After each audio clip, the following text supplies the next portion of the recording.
digamos, para también adentrarte en el tema y hacer un repaso general de todo lo que estuvimos hablando. Bien, Comenzamos por el concepto de estética, lo fuimos retomando de toda esta cuestión del mundo griego, esta idea del sentido, de la sensación, de la éxtasis, estas cuestiones por vía sensitiva, material, empírica, cómo iba de alguna manera una de las corrientes del empirismo que influye en la filosofía de Kant, y por otro lado, también denominado como filosofía o como nociología inferior, cómo aparece toda esta cuestión del conocimiento de la estética de Alexander Baumgarten de 1750, la episteme esthétique, y cómo aparecen también estas distintas teorías de las artes. Después estuvimos hablando también un poco del arte de pensar bellamente, del conocimiento sensible, esta calificación como nociología inferior, cómo retoma estas ideas Kant y las utiliza tanto en la crítica de la razón pura como en la crítica del juicio, crítica del discernimiento. Vamos a discutir también sobre esta cuestión de Urteilskraft como discusión de traducción.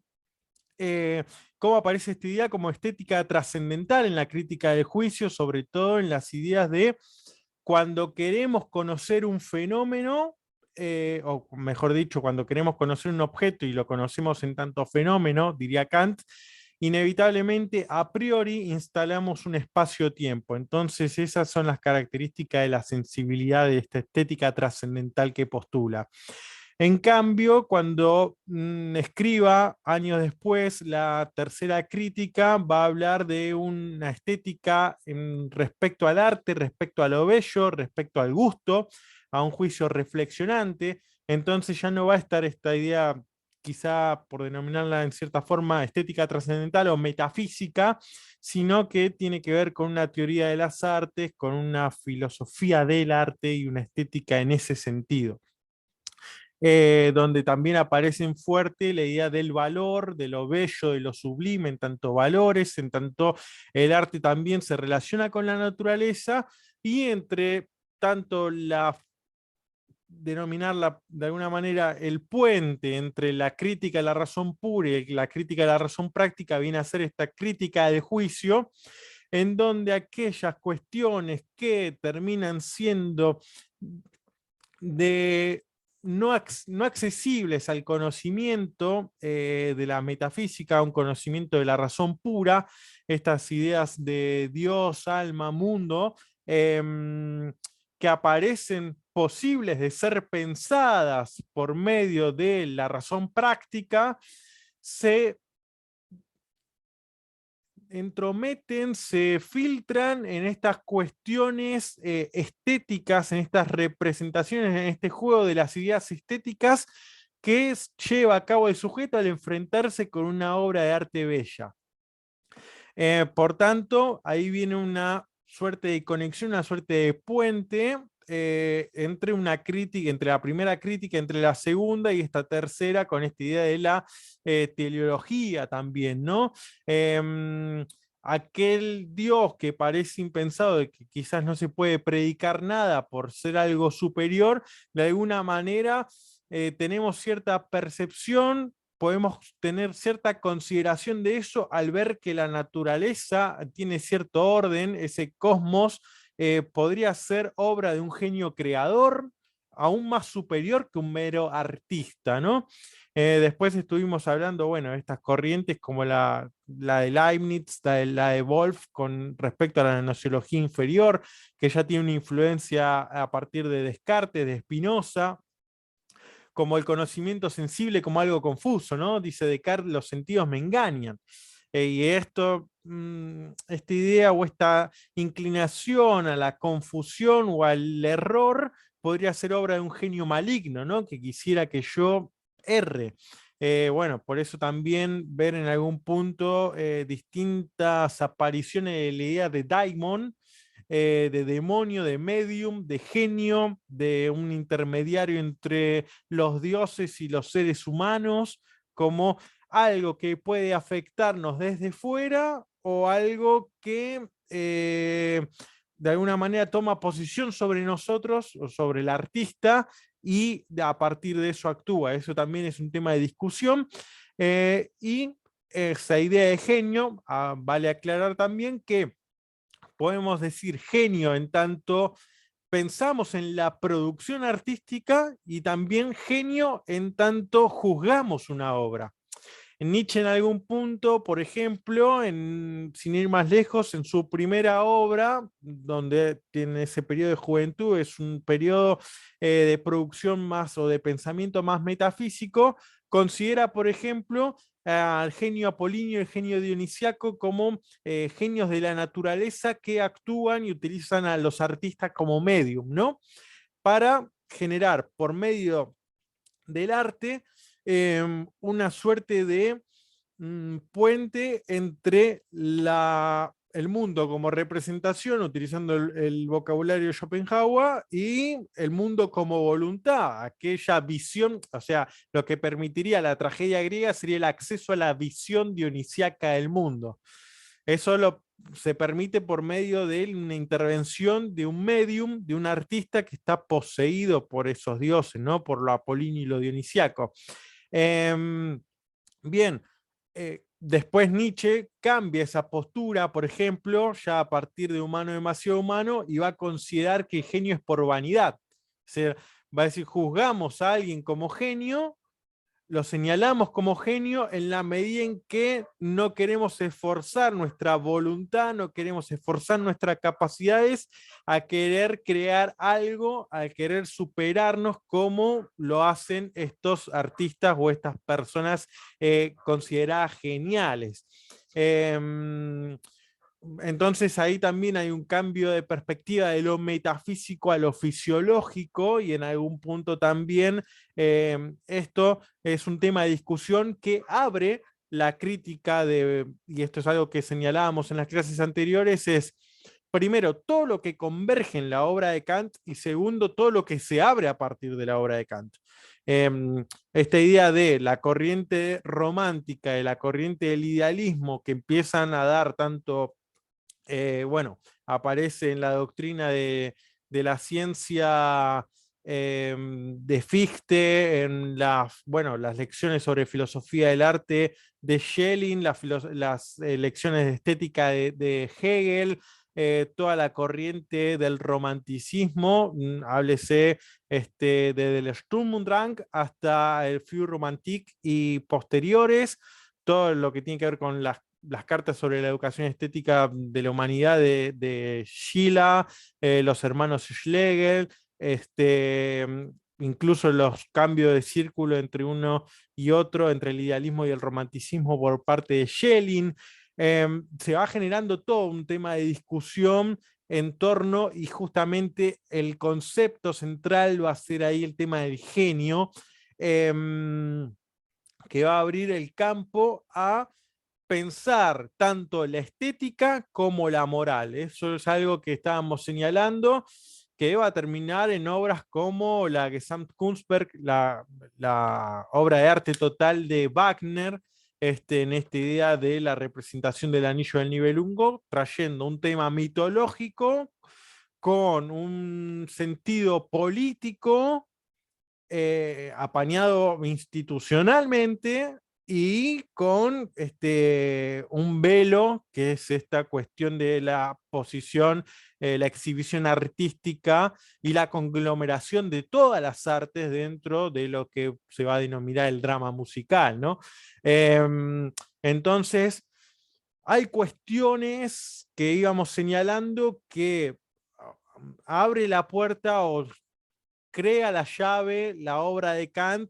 Hay temas en los que Kant no se mete, no ahonda, pero el romanticismo los toma como caballo de batalla y va por esas vías.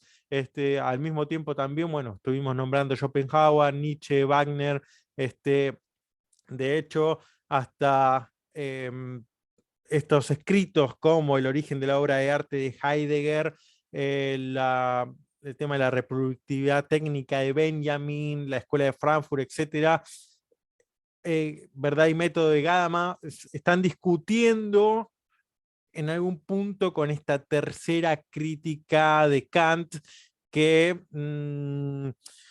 trae en cierta manera este puente, esta unión entre el conocimiento puro, entre la razón práctica y entre esta teoría y esta moral, y justamente por una vía que había sido dejada de lado durante bastante tiempo, que tiene que ver con el arte, ¿no? Porque bueno, pareciera ser que entra con una propuesta novedosa Kant, en la medida en que si nosotros tomamos Poética de Aristóteles o los textos de República de Platón y demás, aparece toda esta condena a los poetas, estas cuestiones. Nosotros hemos estado hablando de la diferencia también entre poiesis, teoría, praxis con respecto al mundo griego, cómo esto, la idea de la tecne y de la poiesis, va apareciendo después en la composición y distinción de las artes liberales y las artes serviles en la Edad Media, estas referencias al trivium, al quadrivium, de la gramática, la retórica, la dialéctica, toda esta preocupación de alguna manera por clasificar las artes, y cómo en un principio se deja de lado la pintura, la escultura, como peores que las artes vulgares, después eso vuelve a tomar posición. Nosotros, en algo que vamos a hablar también, es esta cuestión de la clasificación de las bellas artes que hace Kant, y por qué elige unas artes, o no sé, por ejemplo, habla de la poética como el lugar privilegiado en tanto permite el juego libre de la imaginación y el entendimiento, en tanto no es el fin para el conocimiento, sino para sostener ese juego de la imaginación sin caer en una fantasía absurda. Y eso es lo que va produciendo un placer, lo que va produciendo ese lust, ese juego placentero, que después también en algún punto nos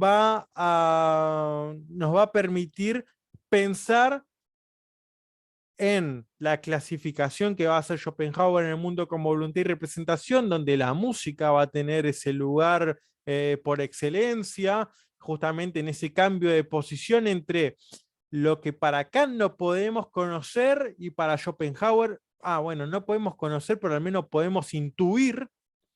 Entonces ya, bueno, no podemos tener acceso a esa cosa en sí.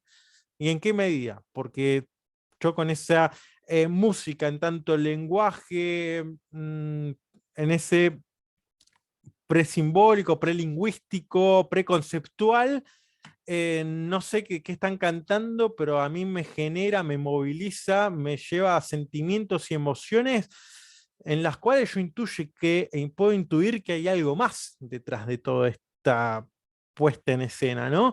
Entonces, eso es después lo que le va a permitir a Nietzsche, en todo caso, hablar de un acceso a la visión dionisíaca del mundo a partir de el teatro griego, y obviamente en esta defensa que hace del drama musical wagneriano, ¿no?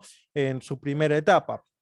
Entonces, fuimos hablando de estas cuestiones, también mencionamos de intento de alejamiento en el renacimiento del artista como genio, sino de esta idea de volver a hablar del artista como ingeniero, y esta también está genio, ingenio, ingeniosidad, todo este juego de palabras, ¿no? En este intento de querer equipararse en algún punto también al científico, en esta idea de producir científicamente las obras, y en el hecho de también, ¿no? Esta contraposición en el genio contra el artesanado, en tanto la obra de arte bella tiene, para decir, conforme a fines, esta palabra que utiliza tanto Kant, donde habría una representación de un fin, un proyecto, una idea en la cual hacia el cual la obra va a tender, o lo cual le permite al genio artista ir produciendo su obra, pero no es que es un concepto determinado, sino que es conforme a fin, una finalidad sin fin, es una finalidad formal.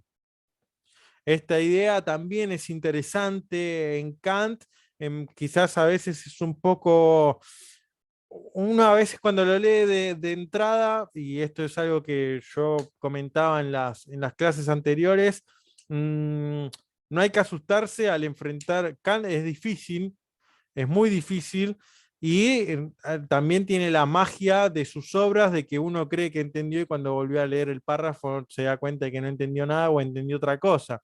Pero bueno, o sea, le pasa a los, incluso los que se consideran mejores intérpretes o especialistas, eh, a los lectores de los intérpretes también, cada uno entiende una cosa distinta de cada intérprete y cada especialista en la filosofía de Kant.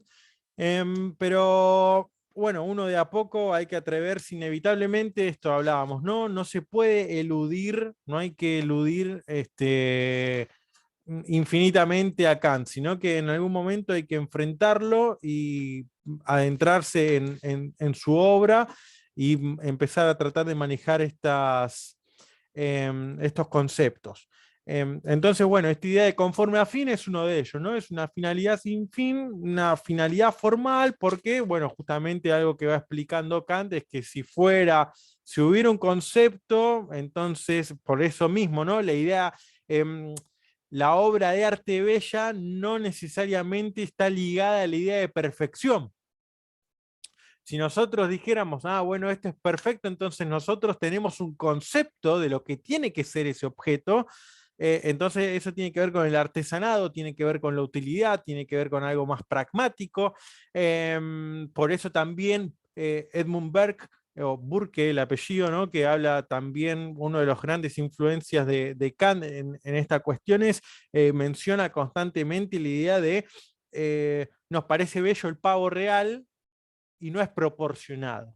Perfecto no tiene que ver con la armonía y la proporción de una justa medida de las cosas, sino con un juego de formas en las cuales de alguna manera uno queda atrapado en el ojo, ¿no? Cuando pone el ojo ahí queda atrapado. Y estas cuestiones también, ¿no? Con respecto a la éxtasis y a la sensibilidad, a la estética, esta idea de la predominancia de los sentidos de la vista y del oído, que nos permiten cierta lejanía con, con la obra que vamos a apreciar, con la naturaleza que vamos a contemplar, y en esa distancia podemos ver de alguna manera esa totalidad, ¿no? Bueno, al mismo tiempo también, ¿no? Como una pintura, una escultura, si nos presenta en su totalidad de un vistazo, a diferencia de esta idea temporal y de la transición que implica la música también, ¿no? En estas cuestiones distintivas de cada arte.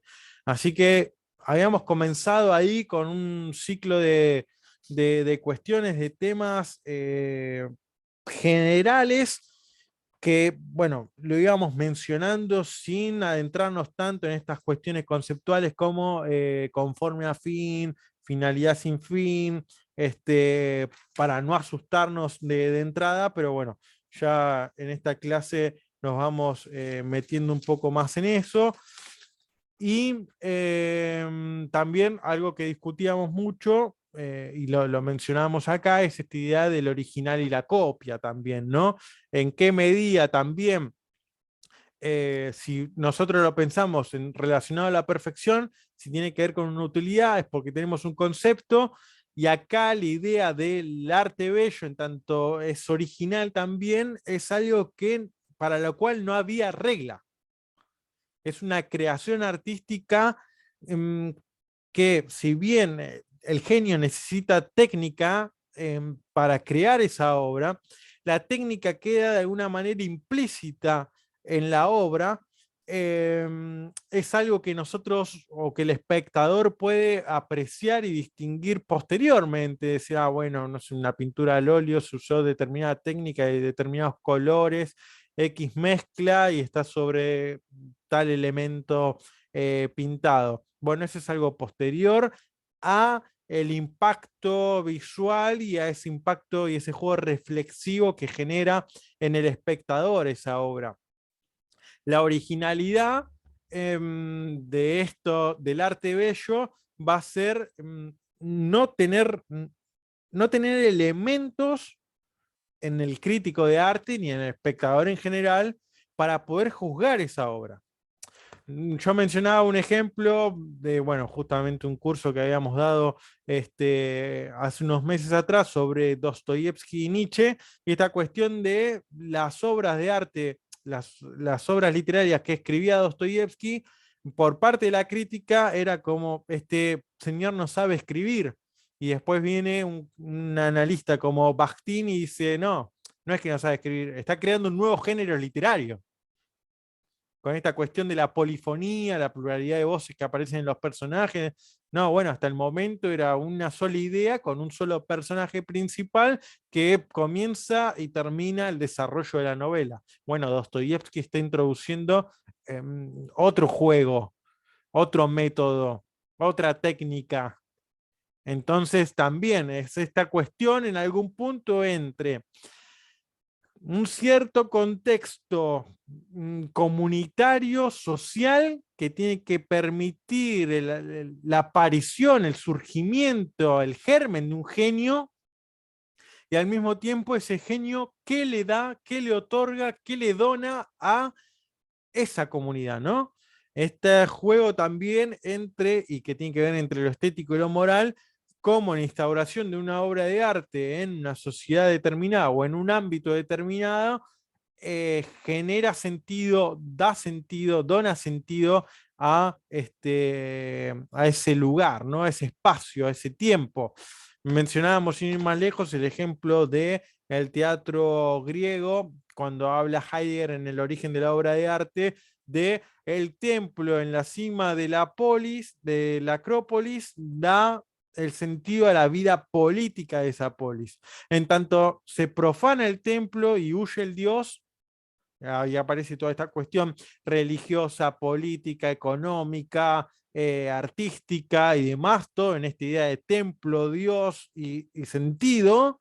Entonces ahí dice, bueno, se desconfigura ese arriba, abajo, izquierda, derecha que ordena la vida cotidiana.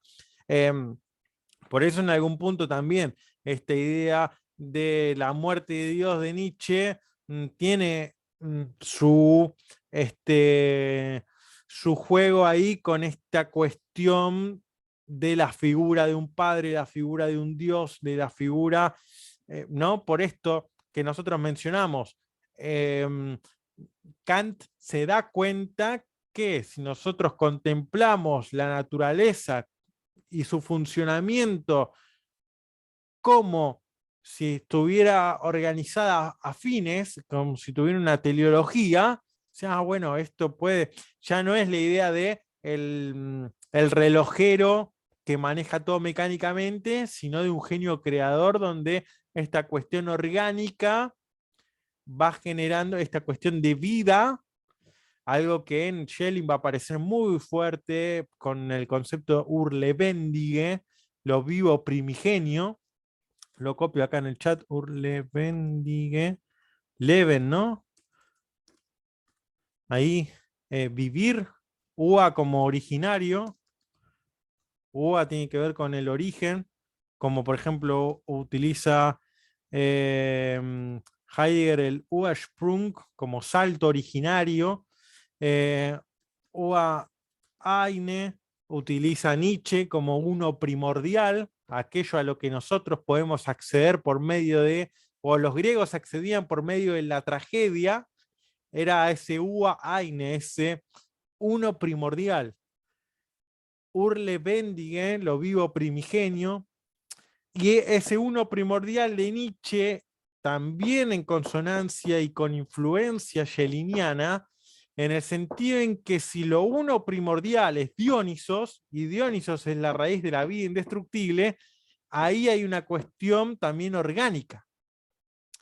Por eso, y no nos vamos lejos, porque todo esto tiene que ver con influencia de la tercera crítica de Kant, en el sentido de si nosotros tomamos este texto, las Untersuchungen, las investigaciones sobre la esencia de la libertad humana de Schelling, esas investigaciones, creo que es 1809, si no me equivoco, ese texto de Schelling, las investigaciones, donde se preocupa o discute sobre esta cuestión espinosista, ¿no?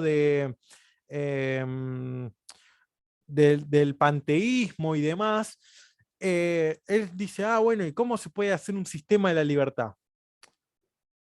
¿Y cómo la libertad dentro de un sistema? Si el sistema se supone que es algo que contiene límites, ¿no? Que tiene una frontera y que encierra.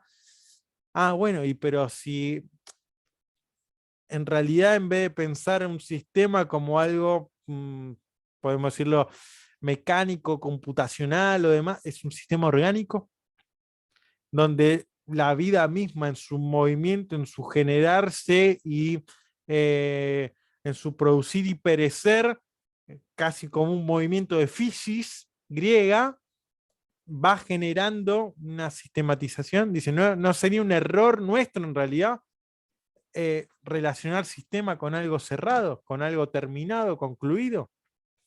Por eso después va a hablar de este Urlevendie, ¿no? De una vida primigenia. Fisis, en algún punto también. Eh, y no es de extrañar cómo este arte bello de Kant, que parece naturaleza, de alguna manera es una suerte de logos que nos está hablando de esta fisis. Si queremos pensarlo desde Heráclito. También, ¿no? Por algo Heidegger en el segundo periodo va a decir, ¿no? Aquel que se preguntaba por el ser en Ser y Tiempo, ¿no? Aquel que se pregunta por el ser del ente es el Dasein, entonces podemos acceder a tener una comprensión del ser por medio del Dasein. Después va a decir, ah, bueno, por medio de la obra de arte también podemos tener un acceso a la comprensión del ser. Y por eso esta idea de poéticamente habita el hombre, ¿no? Esta idea de la poiesis, de la poética, del poetizar, nuevamente, esta imagen del arte que se confunde, que parece ser naturales. Porque bueno, para Kant hay que evitar caer en la confusión, o sea, siempre el espectador tiene que estar atento a qué es arte y no naturaleza. Puede haber arte bello que parece naturaleza y puede haber naturaleza donde nosotros contemplamos un paisaje y nos parece una obra de arte, pero no nos tenemos que perder en esa división, ¿no? Bien, algunas cuestiones también un poco generales que no hemos visto en el curso tienen que ver con estos lineamientos generales de la vida y la obra de Kant. De hecho, también, ¿no? Si uno repasa un poco algunos puntos que vamos a ver acá de la obra de Kant, Kant es uno de los filósofos indiscutiblemente, me parece, más importante de la historia de la filosofía y al mismo tiempo aquello que se lo considera como un pensador genial, durante su periodo de formación y sus experiencias de vida nos damos cuenta de que no todo el tiempo fue un genio. Y que de hecho, personalmente, Kant no sería un genio que tuvo una suerte eh, de don que fue tocado por la varita mágica, dicho así mal y pronto, en la cual se ilumina y escribe la crítica de la razón pura. Siguiendo todo el proceso, son una serie de tratados previos en los cuales de alguna manera ya va argumentando y van apareciendo líneas principales que después van a formar parte de su obra principal. Y después, a los 8 o 10 años, vuelve a escribir la segunda edición de esa primera crítica, y después aparece la segunda y la tercera crítica, pero vemos todo, eh, en realidad, en esta cuestión de la crítica del arte genial contra o frente al artesanado, podemos decir, ah, bueno, Kant es un genio, pero es un genio en el sentido es un artesano genial. O sea, es un artesano en el sentido premium, en el cual su constancia su empeño, su esfuerzo, es lo que lo lleva a distinguirse del resto de los artesanos que no se han tomado ese tiempo, esa dedicación y que no han tenido incluso esa visión originaria, esa agudeza de lectura y de poder conectar ideas como lo hizo Kant, ¿no? Es decir, bueno, tomo del empirismo, tomo de Descartes, tomo de la física, ¿no? Bueno, todos los elementos estaban ahí. ¿Qué hago con eso? ¿Qué hace uno con eso? Bueno, la genialidad de Kant está en ese juego de la conexión y del vínculo. Por eso también, y en esta idea, está bueno pensar, en algún punto para los griegos, la toma de posición por medio de un daimon es lo que lleva a una creación poética ex nihilo, casi una creación al estilo de Dios, cuando crea las cosas, esta creatio ex nihilo, pero en Kant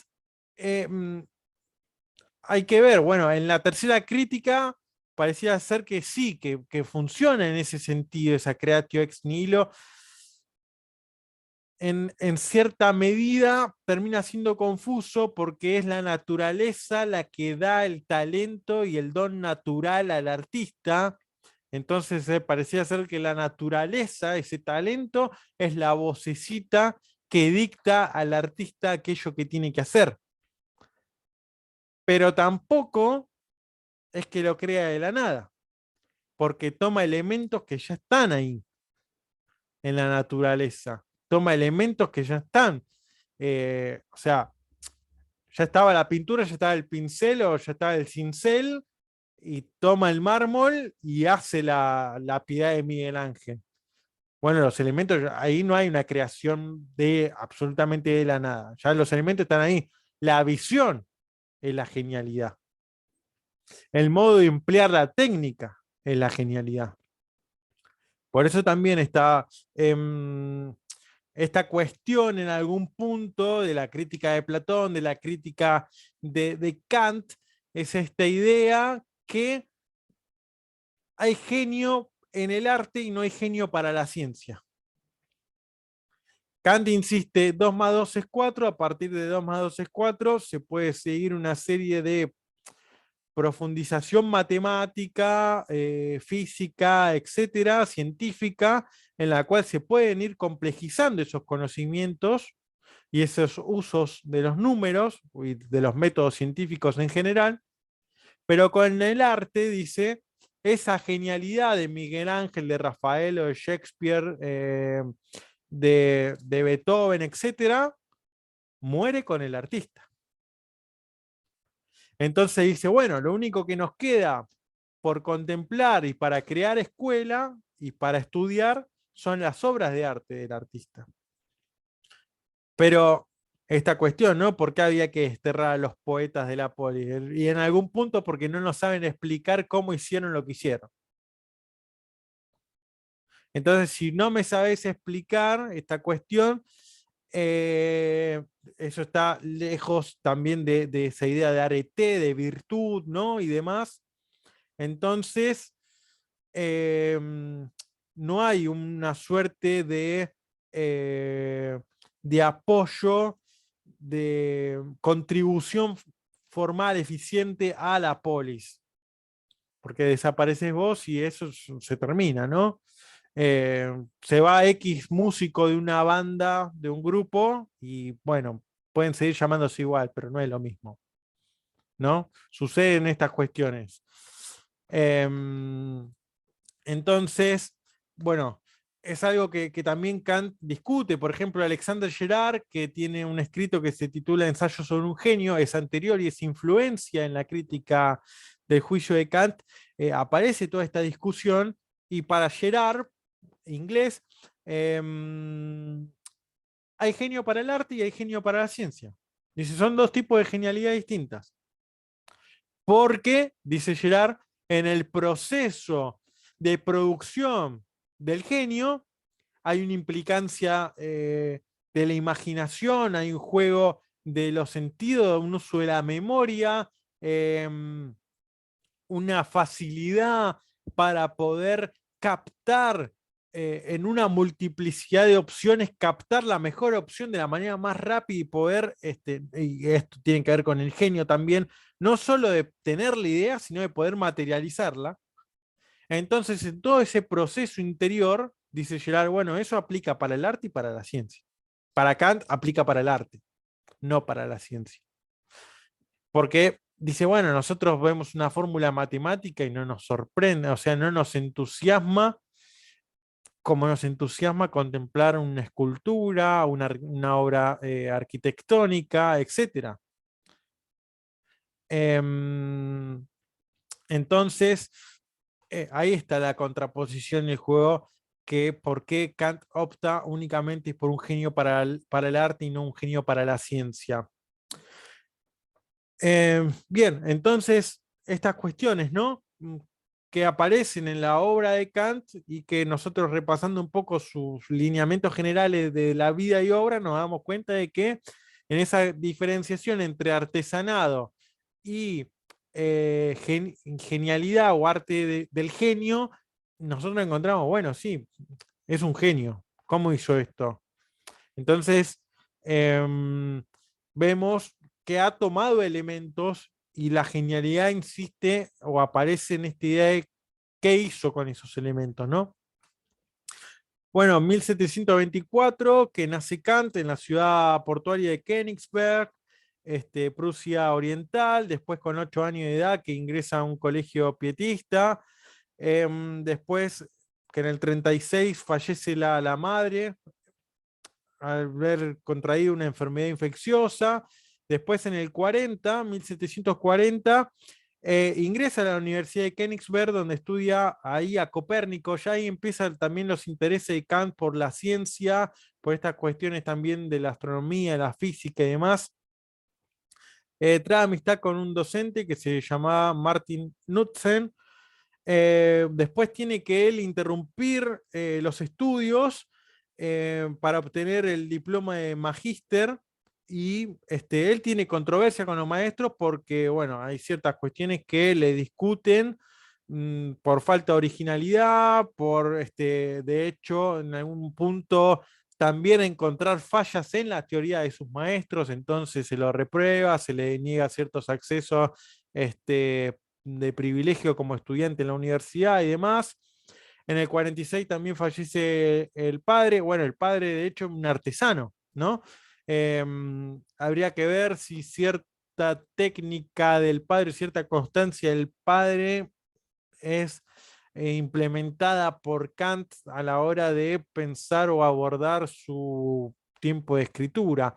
De hecho, ahora lo vamos a mencionar también, es como que hay un punto de quiebre y de inflexión en la vida de Kant, donde pasa de una suerte de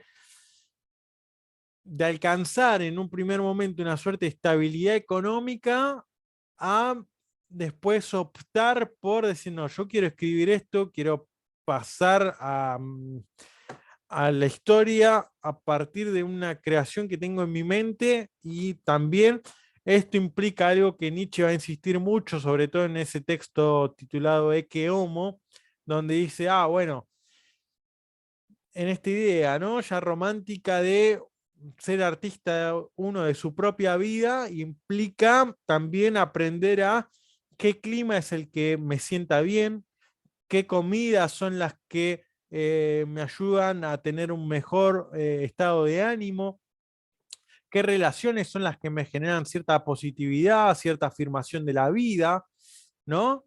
Todas cuestiones del clima, las relaciones sociales, la comida, la dieta, un montón de cuestiones que al ser un poco, está bien, exteriores, externas, me influyen y eso afecta a la producción que yo estoy haciendo.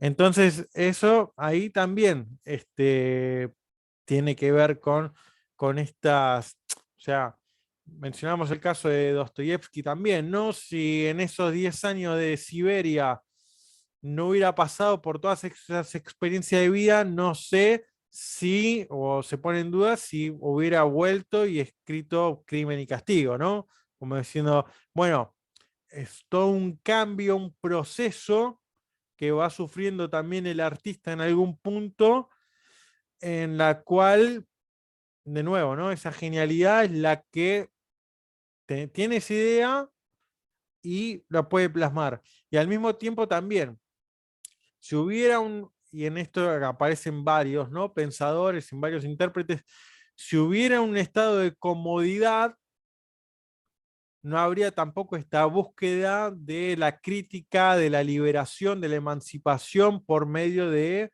una obra en la cual se podía reflejar esa inconformidad, ¿no?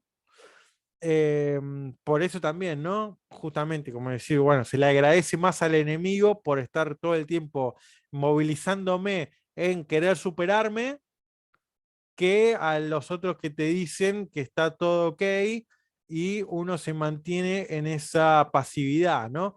Esa también va, va apareciendo en estas cuestiones. Obtiene después el trabajo como tutor privado de hijo de familias importantes en los alrededores de Königsberg. Por eso siempre se suele decir, por ejemplo, que Kant nunca salió de Königsberg, cosa que es mentira, porque cuando trabajaba como tutor sí salió de Königsberg. Lo mismo que también se intentó ocultar mucho tiempo fue que se le había rechazado los títulos a Kant. Entonces, cuando ya en vida que obtiene la fama que tiene, se intentan eliminar esos archivos y, y culpar al profesor que lo desaprobó y decir, bueno, pero en ese momento Kant no era ningún, o sea, no mostraba ningún síntoma, carácter de genialidad. Y bueno, eso fue después todo un tema de discusión, ¿no? Eh, bueno, rechaza, en varias ocasiones rechaza ciertas cátedras, él como que lo que quería dictar las clases no se le daba en ningún momento, tenía la posibilidad de obtener las cátedras de metafísica y demás. Bueno, rechaza ocupar una cátedra de poesía, pues ahí esta cuestión en el 64 es interesante para nuestro curso porque publica las observaciones sobre el sentimiento de lo bello y lo sublime. Esta cuestión que nosotros habíamos mencionado ya aparece en Baumgarten, ya aparece en Berg. No recuerdo exactamente el título de la obra de Berg, pero es estas cuestiones sobre las observaciones de lo bello y sobre lo sublime eh, que aparece y cómo lo analiza. Es una de las fuentes principales que va a centrarse Kant. Y después también estas ideas, a nosotros nos sirven las observaciones sobre el sentimiento de lo bello y lo sublime, las lecciones de antropología y la tercera crítica sobre todo, ¿no? Em, ¿Por qué? Porque va abordando también ciertos conceptos que tienen que ver con espíritu y ánimo en esta cuestión práctica. Nosotros, a ver el chat, así lo copio, es Gemüt. El Gemüt es el ánimo y después está Geist, que es espíritu, y entre Gemüt y Geist es lo que va a ir captando Kant ya también en este sentimiento sobre lo bello y lo sublime, es cómo el ánimo es lo que, cómo el espíritu es aquello que moviliza el ánimo, ¿no? Y también estas cuestiones donde el arte bello, en tanto arte del genio, nos atrapa o atrapa al espectador porque la obra tiene espíritu. Tiene espíritu no quiere decir que tiene un movimiento interno. En el reposar de la obra, dicho heideggerianamente, en ese reposar de la obra implica un movimiento interno, algo que después Benjamin nombrará como el aura de la obra, si se quiere, donde hace que tenga un imán en el que uno cae, ¿no? En el que uno cae atrapado. Mencionamos esta cuestión de, por ejemplo, no sé, uno puede estar fascinado por la Gioconda y cuando va al museo y se enfrenta con la obra, dice, ah, esto era, y tiene una decepción, ¿no? Diciendo, yo me esperaba que sea otra cosa. O, no sé, la Torre de Pisa, dice, ah, yo pensé que era un edificio gigante, no. Em, Estas cuestiones, más allá de que genere placer o displacer, o que genere un sentimiento afirmativo, positivo, es el propio espíritu de la obra, el propio movimiento interno de la obra que llama, que convoca, que reúne y que hace que, aunque te guste o no te guste, vos vayas a verla, vos vayas a apreciar esa obra, caigas en las redes de esa obra, de aquel imán, de aquella aura, de aquel domo que genera esa, esta idea de una energía, ¿no? Porque tiene que ver con un espacio configurado, por eso es una cuestión importante esta idea de cómo crear o sea, se crea un espacio para ubicar a esa obra de arte, o la obra de arte demanda la configuración de un espacio para que sea apreciado, ¿no? Hace poco prestaba atención a unos videos que mostraban en uy, se me fue, bueno, esta obra de El Guernica, esa obra monumental. Sí, bueno, pero ¿cuál es el espacio, no? Para poder captar, a poder apreciar esa obra. Entonces también la obra misma, que, no sé, un artista va por distintos, y esta idea también de lo genial, ¿no? Esta idea de que uno encuentra en los pintores, en los dibujantes, infinidad de bocetos previos que después terminan siendo la obra final, ¿no? Ahora uno pierde un poco también esos bocetos en el sentido de si voy escribiendo en un Word, voy borrando, ¿no? Y todos esos trabajos previos, preliminares, se van perdiendo en algún punto. Eh, pero bueno, tiene que ver con esto, ¿no? ¿Y qué es lo que pasa? Esto que hablamos del templo griego en Heidegger y demás, si, mmm, Firenze mismo es un museo al aire libre, ¿no? Entonces, como que todas las obras van condicionando el entorno y van configurando el sentido.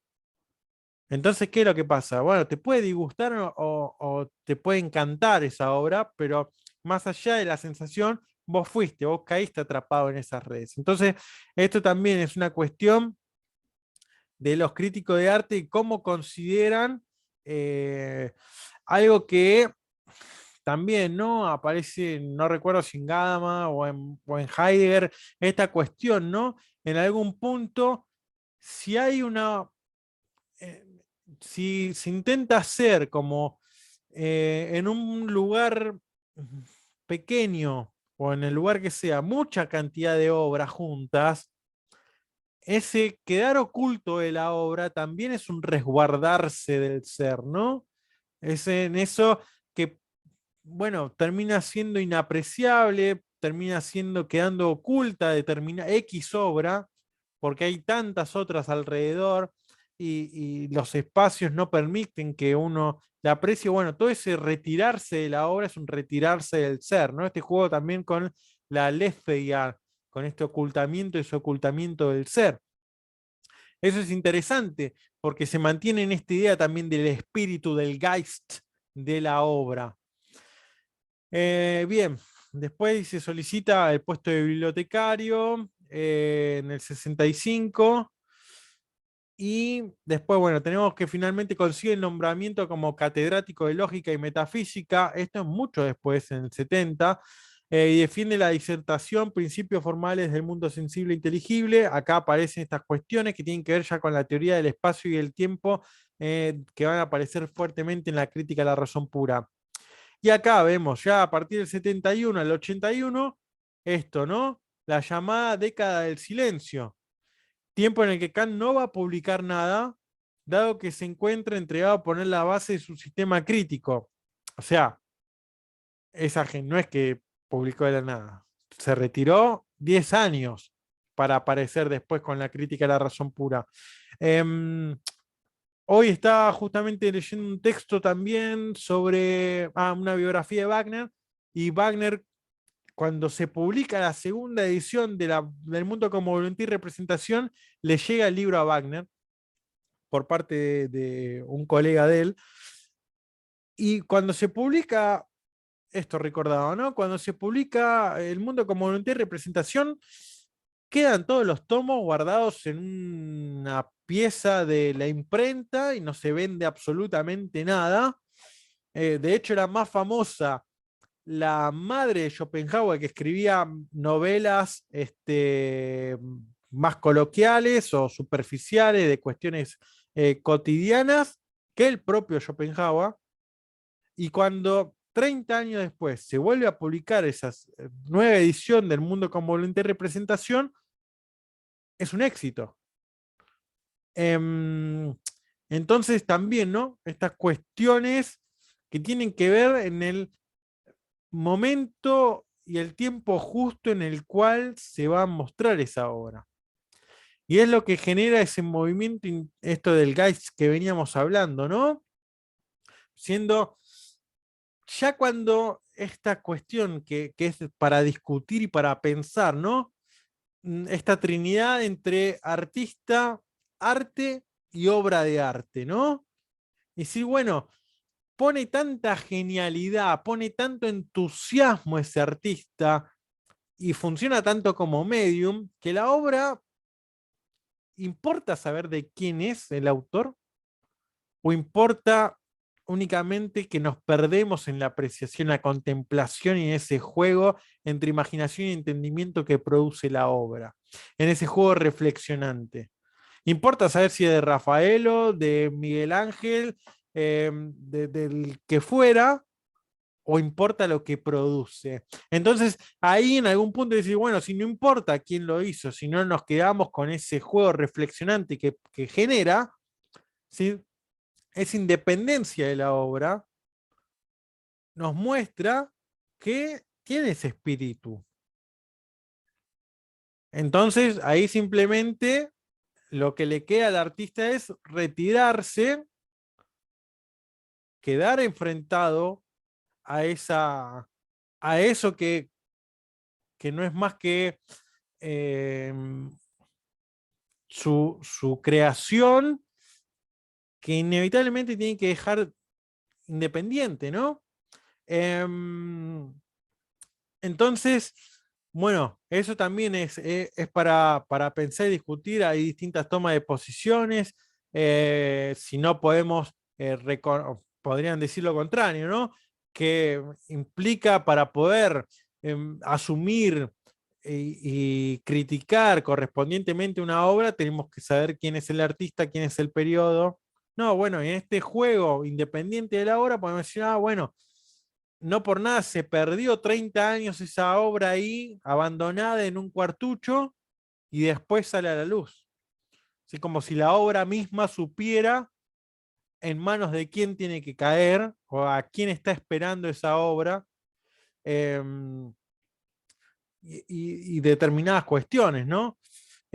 Podemos pensar también, ¿no? Por ejemplo, Nietzsche, que se lo leyó durante mucho tiempo como un mero literato, un filósofo o un pensador de la vida, hasta que Heidegger, al precio que lo toma, lo instala como problema de la mesa de debate filosófico. Y en esto que lo instaura como el último gran metafísico y demás, cuestiones que se pueden discutir, pero a partir de Heidegger se empieza a leer a Nietzsche como filósofo. Entonces, son estas cuestiones que van pasando y que las obras están ahí como expectantes, latentes a determinadas circunstancias, a determinados acontecimientos, ¿no? Por eso también estas cuestiones de, que plantea Gilles en las cartas sobre la educación estética, son estas cuestiones, ¿no? Hay que educar por vía moral o por vía estética. Ese planteamiento de Gilles tiene que ver con esto. Decía, bueno, entonces, si como la opción moral genera determinada tensión, genera determinado rechazo, lo que termina sucediendo entonces es que necesitamos mejor optar por la vía estética. Y la vía estética tiene que ver, bueno, la belleza con lo bueno, con la verdad, con el bien. Entonces, por esa vía es más fácil bajar un mensaje político, moral. eh, y en esto, ¿no? También esta idea de hay que educar a los espectadores o los espectadores ya tienen. eh, si la obra de arte es bella, ¿hace falta ejercitar el gusto de los espectadores o ya por sí solos lo van a saber apreciar? O sea, está escrito el mundo como voluntad de representación, pero la gente tenía el gusto entrenado para poder discernir que eso era algo grandioso o no. Y justamente, ¿no? Creo que es la segunda intempestiva de Nietzsche, o la tercera sobre la, sí, en utilidad y perjuicios de la historia para la vida, o en Schopenhauer como educador, cuando Nietzsche insiste en esta idea de los diálogos entre genios, ¿no? Es un dialogar de cima de montaña en cima de montaña, ¿no? Eh, Esta idea de lo intempestivo, del genio puede dialogar, toma Nietzsche, siente, ¿no? ¿Por qué lo menciona Schopenhauer como su maestro? Porque lee el mundo como voluntad y representación y lo siente propio, ¿no? Lo encarna. Estas cuestiones de decir, bueno, o sea, trascienden el tiempo. Y esto tiene que ver con el genio y, y con la obra de arte del genio. Porque en esta idea, ¿no? De la estética trascendental, donde nosotros para conocer cuando conocemos un fenómeno, lo ubicamos, decimos, yo me represento un celular o me represento una mesa y lo ubico en un espacio y en un tiempo, ¿no? Fuera de espacio y tiempo, para acá no me puedo representar ningún objeto. Entonces, ¿qué es lo que pasa? Si, bueno, ese tiempo de las cosas, ese tiempo cronológico, ese tiempo de la representación, ese tiempo de la vivencia cotidiana, no es el tiempo que me refleja la experiencia o la vivencia de enfrentarme con una obra de arte. Si lo quisiéramos hablar en otros términos, podríamos decir, bueno, no es una experiencia cronológica, sino que sería una experiencia cairológica en algún punto. Es decir, en palabras de Schelling diría, como o de Kierkegaard, diríamos como, bueno, en esa temporalidad, en esa proyección finita en la cual yo estoy arrojado ahí en el mundo, al contemplar esa belleza de la obra de arte, tengo un acceso a la eternidad en el tiempo. Y esto tiene que ver con lo que mencionábamos antes. Decir, wow, ¿cómo no puedo no intuir que hay algo más allá de mi propia finitud si entiendo, hay un mensaje por medio del espíritu de esa obra que me está diciendo, bueno, acá el tiempo es tiempo otro. El tiempo de juego, ¿no? Cuando jugamos. Por eso es esta cuestión del genio, si trabaja o no trabaja. Dice, el genio, el creador, vive su tiempo de producción como vive el obrero las 10 12 horas en la fábrica. ¿O es un tiempo de donación de regalos, un tiempo de juego en el que esa frontera con la vida cotidiana se divide por una suerte de frontera de muro, ¿no? De experiencia vital, en el que hay una donación, ¿no? Se me pasó volando el tiempo. No es algo que me está ahí atormentando y está tratando de comer a uno, ¿no? Entonces, bueno, el tiempo, y ahí hay otra cuestión también interesante, que se separa, y que se separa de Aristóteles, se separa de Kant, y que aparece ya en Schelling sobre todo, es decir, el tiempo es en las cosas. Esta idea es el tiempo que me que me enseña la corteza de un árbol, el tiempo que me señala, que me enseña el caparazón de una tortuga, el tiempo de un glaciar, el tiempo de un bosque, el tiempo en el que un niño vive las cosas, no es el mismo en las que las vive un adulto. Entonces, bueno, justamente, ¿a qué tiempo nos lleva ese arte bello? ¿A qué vivencia de tiempo? Entonces ahí podemos decir, ah, bueno, captamos, aunque sea por un instante, y justamente esta idea de el instante como irrupción, en toda una secuencia, el instante que irrumpe, en el cual accedemos, ese Augenblick, esa palabra importante, es Augenblick, como un vistazo de ojo, ¿no? Ese Augenblick, ahí ese instante en el tiempo, es el acceso a la eternidad en el tiempo. ¿Y cómo no va a permitir entonces después, como diría Nietzsche, un diálogo de genio a genio? ¿No? Bueno, él considerándose un genio ya también. Y esta cuestión, ¿no? Que hablábamos antes y que mencionábamos también en clases anteriores, como ejemplo a Raskolnikov de Crimen y Castigo, en esta idea de el genio no pide permiso para llamarse genio, el genio no pide autoridad a otro eh, a ver si puede hacer su obra de determinada manera o de otra, llámese práctico o algo artístico. Napoleón no pide permiso, ¿no? Esta cuestión, ¿no? Que mencionábamos, que Raskolnikov al momento de escribir una carta decir, ¿seré un piojo o seré un Napoleón? Bueno, en el momento en que que dudaste, ya estás mostrando que sos un piojo, que no sos un Napoleón. Y en esta idea, justamente, Napoleón nos está preguntando si le es permitido, si le es debido, no. Él mismo se asume como el que va a configurar la historia.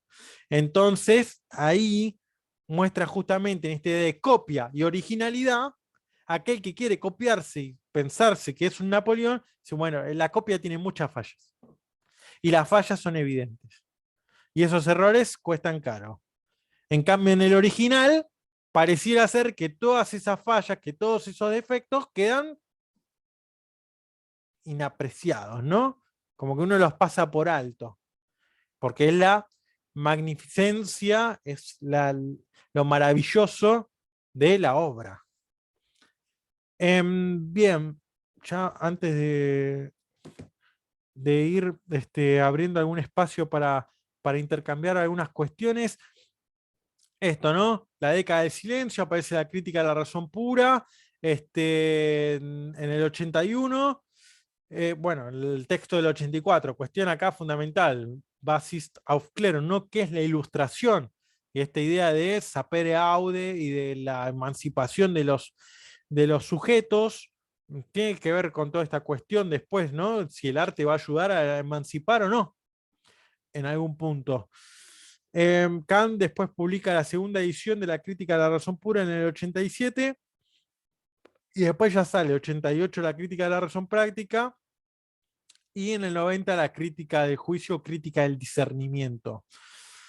Después, bueno, acá tenemos, ¿no? Kant en el 99 se instancia públicamente la filosofía de Fichte, que ya parecía muy fuerte.